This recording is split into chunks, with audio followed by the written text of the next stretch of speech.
আপনারা দেখেন এই আপুটা প্রতিদিনই গাড়ি চালায়, আমার বাসার সামনে দিয়ে যায়। এই আপুটা একটা বাচ্চার জন্য অনেক বেশি কষ্ট করে। তার হাজবেন্ড বিদেশ থাকে, তবে ঠিকঠাক টাকা পাঠায় না। এই জন্য আপু নিজে বসে না থাকে, কর্ম করে খাচ্ছে, রিক্সা চালায়। এটা কোনো কাজই কিন্তু পৃথিবীতে ছোট না।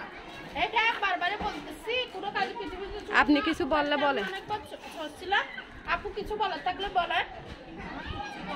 আমি কষ্ট করতেছি আমার মেয়েটার জন্য। মেয়েটাকে মানুষ করার জন্য দোয়া করবেন আর সাহায্য সহযোগিতা করবেন আমাকে, আমি যেন মেয়েটা নিয়ে ভালো থাকতে পারি। আপনি গাড়িটা একটু চালায় দেখান।